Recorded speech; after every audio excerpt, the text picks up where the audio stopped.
Tu ne peux pas prétendre vouloir aller mieux quand au fond de toi, tu sais que tu ne veux pas changer, que tu ne comptes pas changer et que tu n'arrives pas à mettre en place les outils pour changer.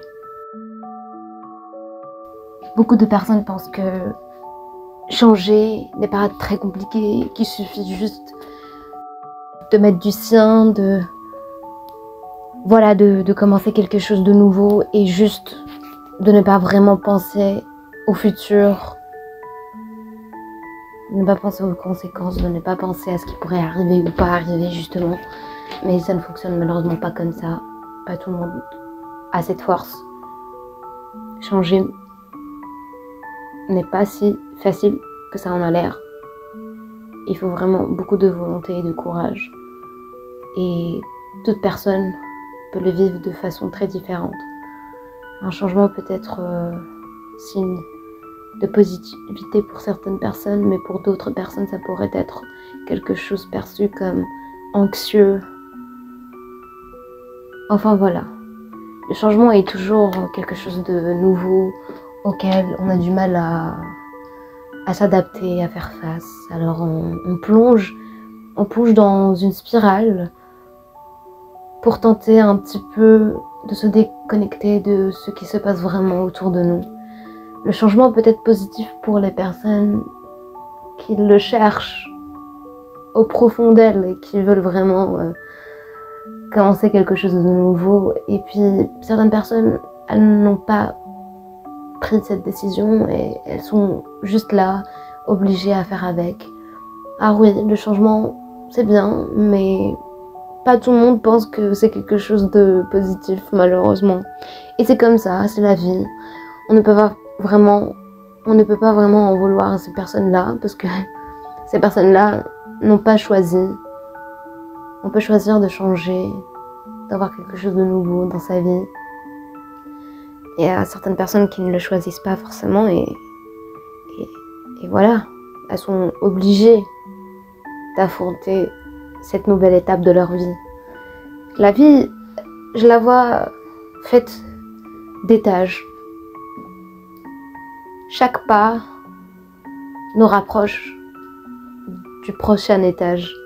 Et c'est chouette parfois. Vous savez, quand on est encore enfant et quand on commence à devenir des pré-ados et ados par la même occasion, c'est quelque chose de très nouveau et tout de suite on s'imagine plein de choses qu'on pourrait vivre, plein de choses incroyables qu'on pourrait vivre.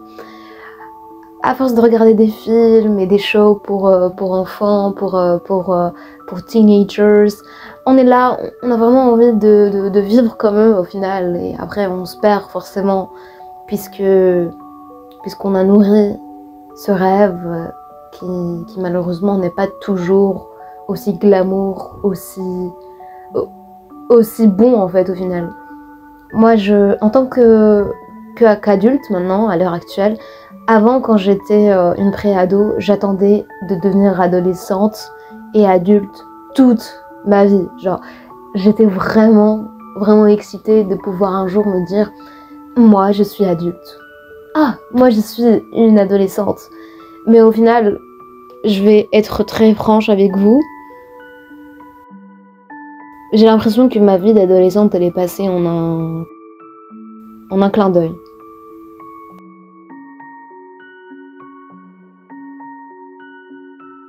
Pour être honnête avec vous, moi, j'ai l'impression que ma vie, elle est passée en un clin d'œil. Mon adolescence, malheureusement, j'ai eu à faire face à beaucoup de harcèlement scolaire pendant pas mal d'années.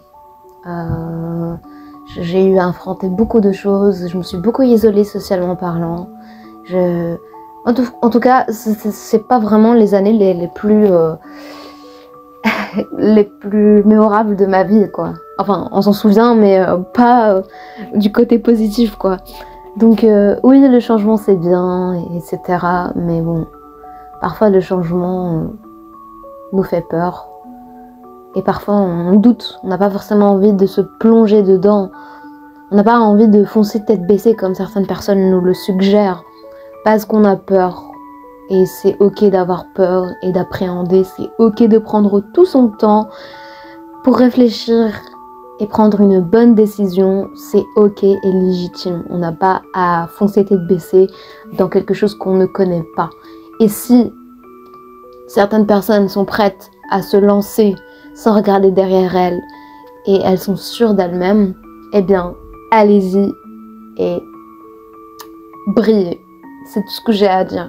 Mais par contre, si vous êtes quelqu'un comme moi qui doute énormément et qui a peur et qui est anxieux, eh bien franchement, ne soyez pas trop dur avec vous-même, parce que moi-même, je le suis. Et j'ai pris du temps à comprendre que c'est ok de faire parfois pause, surtout, et pour se concentrer un petit peu sur soi-même et sa santé mentale. Et je pense que vraiment, c'est comme ça qu'on finit par y voir un peu plus clair. Quand on a 3000 choses à faire à la fois, on va pas forcément savoir prendre une décision claire. Il y a beaucoup de choses qui rentrent en jeu et qui vont nous faire vraiment stresser davantage. Donc parfois prendre une petite pause de temps en temps, un petit café, prendre un bain, une douche, enfin voilà, quelque chose qui vous détend un petit peu, sortez marcher un petit peu et juste inspirez et expirez s'il vous plaît. La vie, elle est bien, elle est belle, elle est jolie, mais la vie n'est pas tout le temps comme ça. Elle peut être aussi grise parfois. Enfin, la vie est nuancée et il faut juste le prendre comme ça. Accueillez la vie comme ça. Et un jour, vous verrez, vous comprendrez. Et je l'espère pour vous. En tout cas, n'oubliez pas, une journée sans sourire, c'est une journée de perdu. Alors même si vous vous sentez super mal, souriez un petit peu. Vous verrez, ça fait du bien aux muscles.